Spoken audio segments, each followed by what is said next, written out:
So I want to have a little fun today. Mother's Day is over, right? Easter is over. So we have the really smart people are here. That means I can do something a little risky and engage you with mental abilities. Not mine, yours. So we've been studying, we just completed our study in the book of Revelation with our Disciple 4 class. Anybody here from Disciple 4? Oh, there's one back there. So you know that in that Disciple 4 class, when we first stepped into that study, the book of Revelations is so spooky and mysterious. And there was all this bit about numbers, right? We're all counting down what numbers mean, what 4 means, what 7 mean, all the different numbers. And so people throughout the centuries have taken those numbers and they crunch them down. They get these ciphers, and if they figure it out, you know what it tells them? Yeah, nothing, Chris. Way to steal that joke right out from under me. I love that. It tells them when the end of days will be here, right? But we learned that it doesn't tell them anything because people have tried. But just because we do that and we have a natural desire or interest to figure things out, I'm going to put a little cipher up for you today, okay? You're the special ones. You're here. So here's some numbers on the screen. 21, 32, 29, and 50. Now, there is a point to those numbers.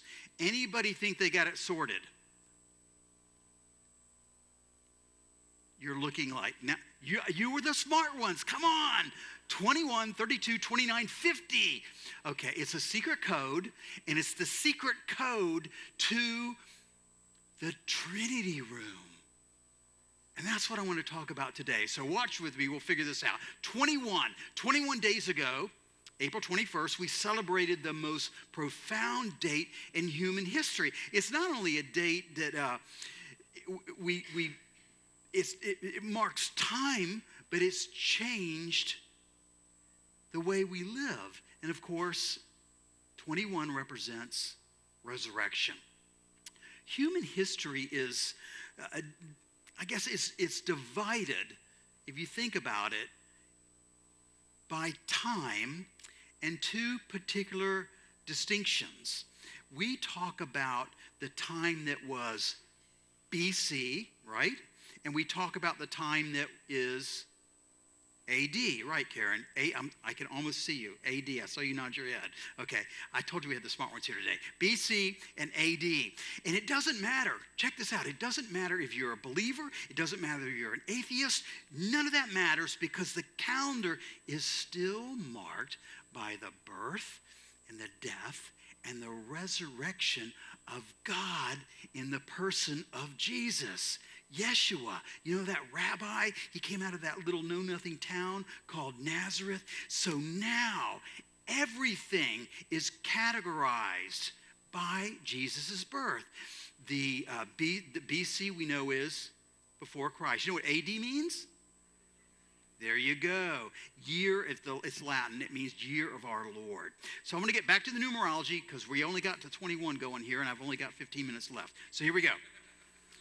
32 days ago, somewhere around the year 33 in the first century, that's AD, a very important meal took place. And since it's already popped up there, you already know what it is. What is it?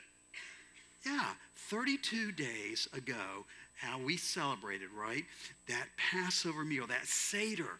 And for Christians, we refer to this meal as that Lord's Supper, Last Supper. There's a lot of ways Eucharist, we've designated it through the years.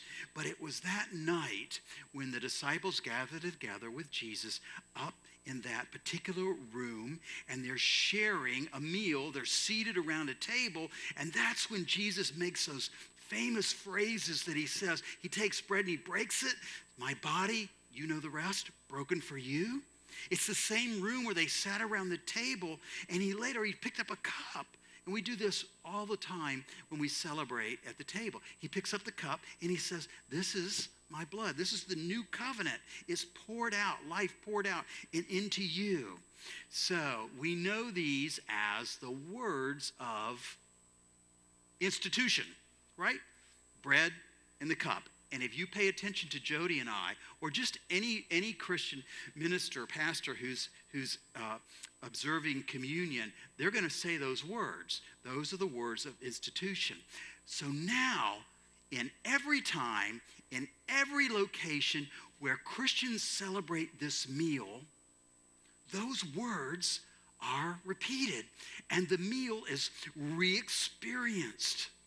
Only for believers, here's the cool part, for believers, it's a real-time meal. We're not just remembering.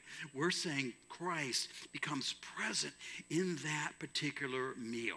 So we got 21, we got 32. Let's hold off on the PowerPoint till I get to the punchline. 29. In 29 days, we celebrate another profound historical event in Christian heritage and Jewish history. And it happens exactly 50 days after Easter. Now you can pop it up there.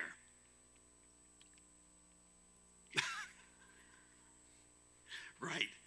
Pentecost. And Pentecost means?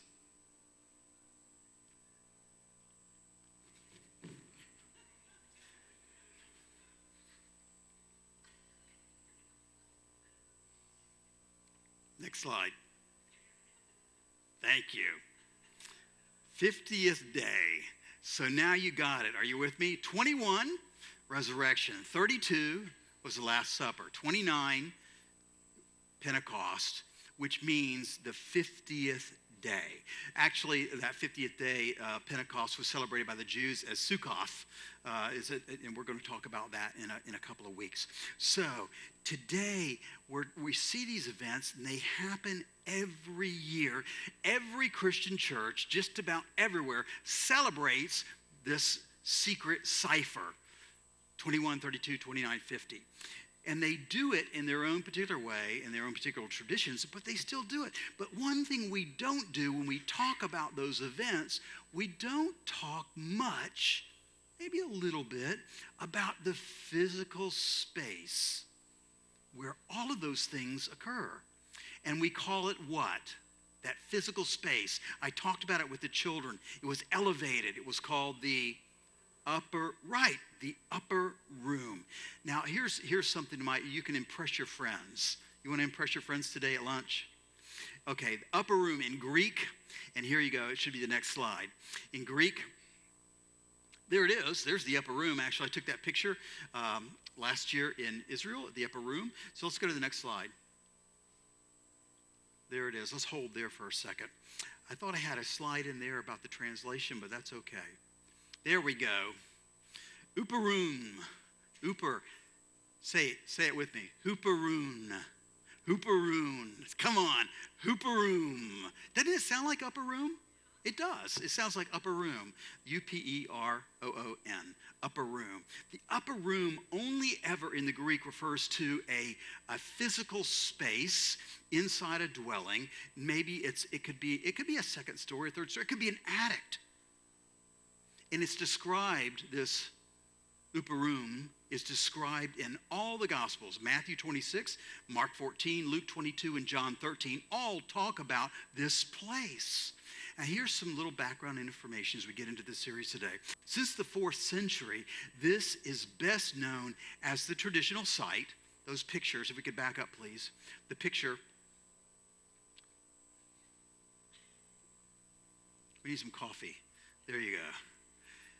That upper room, that's been considered the place. That's the place where the Last Supper occurred, where Jesus spent those final hours with his friends. Remember, he ate with them. He instituted the new covenant. He gave them some last-minute instructions before he left. He offered this amazing, they call it the high priestly prayer, right before he headed out to those times of sorrow and rejection and death, all of which were the reason he came into the world. So this building, this 2-story stone building. It's atop what they call Mount Zion. According to biblical historians, ranks as among the most intriguing sites in Jerusalem. Here's the funny part. I've been there 3 times. I only visited this place the last time. I had missed it. They said, it's this, you got to go see this place. And I'm like, well, it wasn't even on the agenda the first 2 trips. The reason they say this is intriguing is not only traditionally the upper room, but below it is important. Below it is felt to be the sepulcher of King David.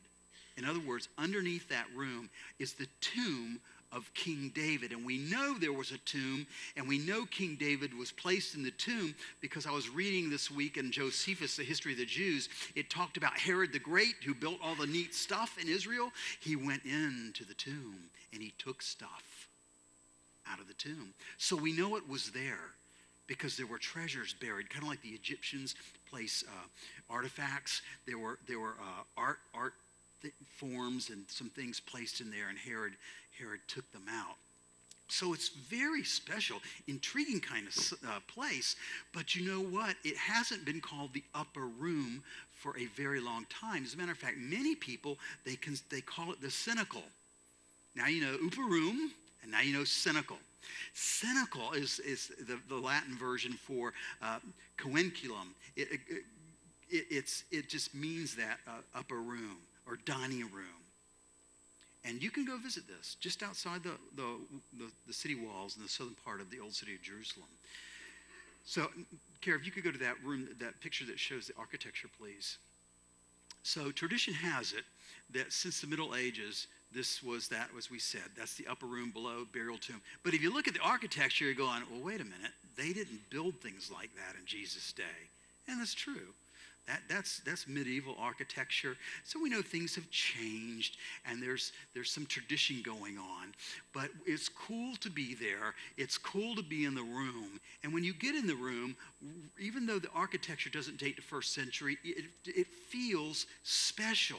And what really feels special is to know that possibly all these things took place in the room, and down below, they wouldn't let us go, could possibly be the tomb of King David, the sepulcher of King David. So we went into this room, and I want to show you a clip of what we did in the room.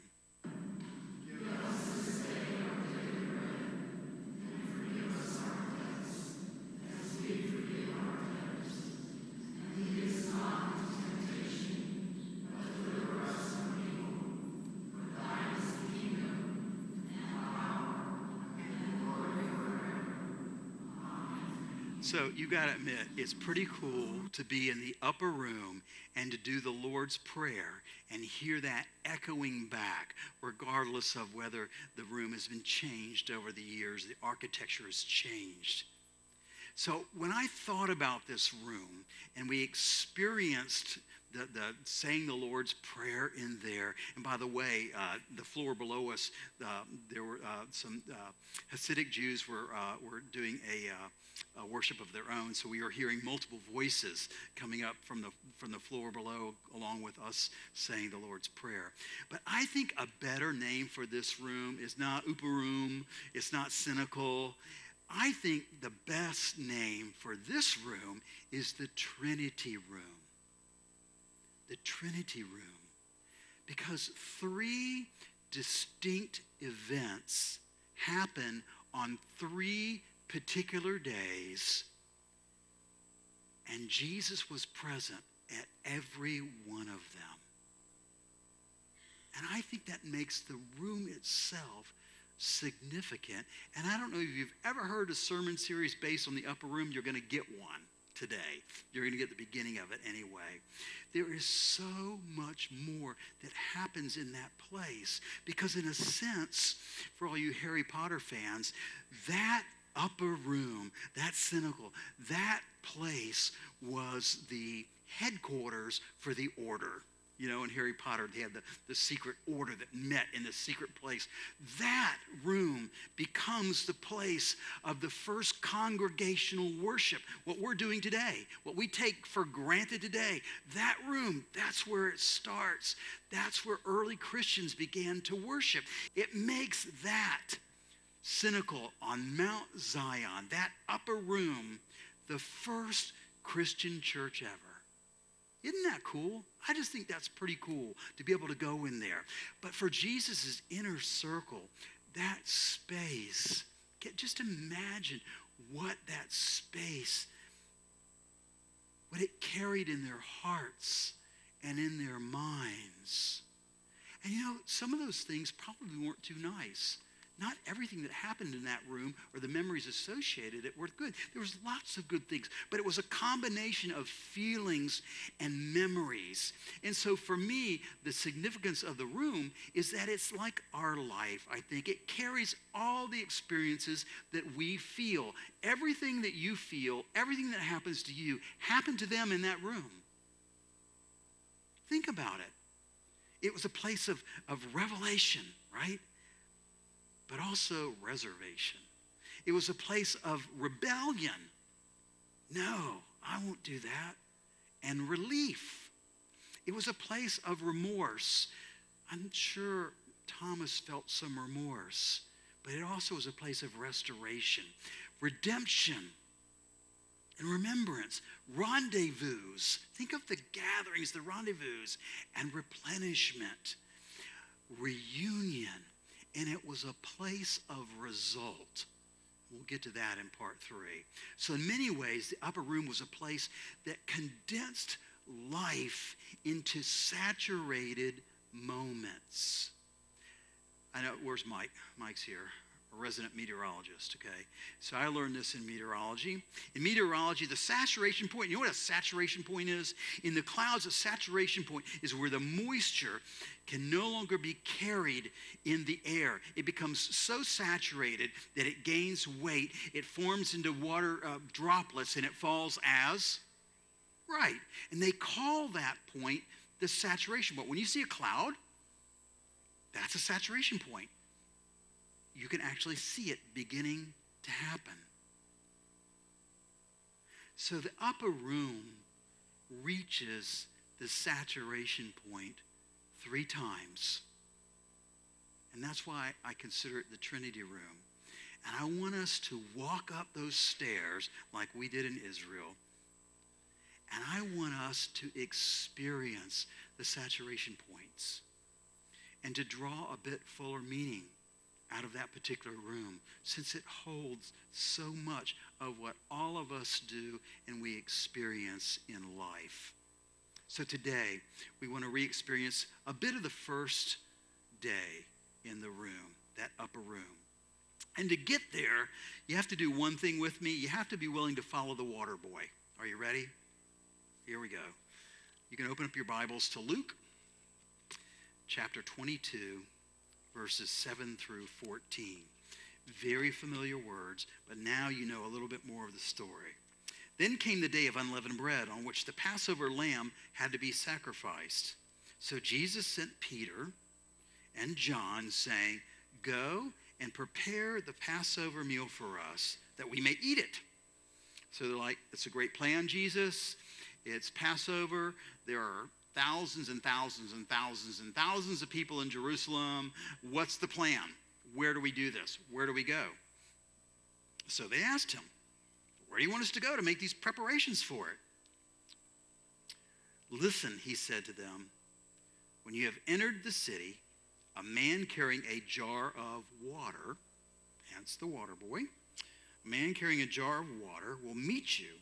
Follow him into the house he enters, and say to the owner of the house, 'The teacher asks you, where is the guest room?'" Upper room, the guest room, the attic room, right? "Where is the upper room, the guest room, where I may eat the Passover with my disciples? He will show you a large room upstairs, already furnished. Make preparations for us in that place." So they went there, and they found everything as he had told them, and they prepared the Passover meal. And when the hour came, he took the place at the table, and the apostles with him. And he said to them, I'm going to go a little further, "I have eagerly desired to eat this Passover with you before I suffer. For I tell you, I will not eat it again until it is fulfilled in the kingdom of God." What follows are those words of institution, which we've already talked about. So that first experience in the Trinity room, that first, I guess, layers of events happen there. And I want to go through them very quickly because the story of the Trinity room happens in all the Gospels. I just read you a portion out of Luke, and I'm not going to take your time by reading each of those parallel versions. I just will highlight them for you. And you'll remember in Mark 14, 12 through 16, same thing. They talk about the disciples. They all came together. They gathered in that place, that upper room. Luke 22 goes on to say, in that room, they not only gathered, but guess what happened when they got there? They also started arguing about who was going to be the greatest. Okay, Jesus is going to come. Messiah's here. He's going to take over. The kingdom's going to come in. We're going to be his first lieutenants. But who gets to be the real first? They're arguing in the upper room about who's going to be where on the rankings when Jesus comes into his kingdom. Did you remember that part? Then in John, the Gospel of John 13, 3 through 20, then you have the story of what we call Maundy Thursday. So not only is there arguing going on up there and they're getting ready for the meal, Jesus also, remember, takes a towel, a cloth, and he goes to wash the disciples' feet. And Peter says, no, that's the pushing back a bit. No. Eventually gives in, and Jesus washes their feet as an example of how to serve. If you want to love, you don't love with thoughts. You don't love with feelings. You love with tangible actions. And so Jesus washes their feet, and he says, This is how I want you to go out of this room when we're done. Go out like this. Then in Mark 14, 21 through 26, that's where Jesus actually does the meal. And it's very detailed in that part of the gospel about how he takes the bread, how he takes the cup, how they're reclined at the table, and then they receive that meal. Now here's something very interesting. All four of the Gospels. Now, I just told you some vignettes from each of the Gospels of things that happened. That first day in the Trinity room, all four of the Gospels have the story of Jesus outing the betrayer, right? Someone at the table who's dipping their bread in the cup with me will betray me. And then they go through this whole, is it me? Is it me? Is it me? They're all trying to push back and get away from it. Very interesting. First day and meal in the Trinity room. All of those things take place. Now, can you imagine, after all of those things took place, if you ever had to go back into that room? And they did, many times. Can you imagine all of the events, the emotions? That's what I started thinking about. If I was in that room and all those things I just talked about, they all happened. Just the emotions of it all. Some traumatic, some sort of ecstatic kind of craziness. The things they saw, the things they heard, it becomes so thick in the room. That's why I say it's saturated. It's palpable. They can feel all these things going on. And it was also, in part, terrible. You got the picture of what's going on in there? It is an amazing pushing together, saturation of life. All the things we experience in life happened in that first meal. You know, sometimes when there's a death in the church family, and this has happened not only here at Markham Woods, it's happened to every church I've ever been a part of. When there's a death in the church family, and we hold the memorial service, and where do we hold it? In this room. We hold it in this place. And there's often residual consequences of those services. What I mean to say is, sometimes after people have that experience of being sad and saying goodbye, it's hard for them to come back in the room. And sometimes it takes weeks, sometimes months for somebody to be able to get over that hump of coming back into the room because of all the memories, where you sat, the things you did together. And I just imagine the disciples must have had those feelings because they're just like us. they experienced these events, and now they have to sort it all out, right? All these things, what does it mean? Who am I? How do I move on with my life? How do I go back into that room again? You know, I've had occasion to visit folks in the hospital, and I've had occasion to visit folks in different parts of the hospitals. But the hardest visit I ever made to the hospital was shortly after Rachel had her accident. She was at ORMC. She was in the, because they're the trauma center, she was airlifted there to ORMC, and they have a neuro psych ward that deals only with traumatic brain injury. So it's the most sophisticated ward on the whole hospital. And it's very isolated. It's very quiet because people with brain injury cannot have those kinds of noises. You get super, super concentrated attention. But we would go there every day. And at that point, Rachel was on all the machines, and it was just very hard to go in the room. And so, you know, she eventually went to Jacksonville to do rehab. But there was an occasion when I had to go there. We had somebody in the church, a family member, and guess where they were? When I asked what floor they were on, they were in the neuropsych ward. I'm like, oh, okay. And I walked down those halls, and I didn't think it would bother me, but walking down those halls, boy, the feelings, you know, they come back up because those experiences, they make a mark on us. So I don't know if you've ever had that experience before of having flashback thoughts from something that's happened in your life. It could be triggered by a room, a particular experience, and it echoes out some of the traumas in your life, and you find it difficult. And I just think it must have been like that. It must have been like that for the disciples to enter back into that room. We're only on day one, and they have to go back into that room. Because I think it does one or two things. It either hinders you in your life as a roadblock, or it's one of those times when you begin to build a little character. You build up some strength as you move through. And I imagine that's probably what happened to the disciples. They began to build some character because you're going to find out next week they do go back into the room. So I want you to think about today as we begin this series. At some point, all of us live this upper room. We all live these experiences, and they speak to our lives, and it's what we do with them. How do we work through them? Do they hinder us, or do they build character? How do the experiences of our upper room, how can we look at those through the filter of Jesus Christ? Because he invited them to the room after all. And I hope what we can do is find some meaning. I hope we can find some redirection in who we are as people and the experiences we bring into our life, into our spiritual life, into our interactions with others.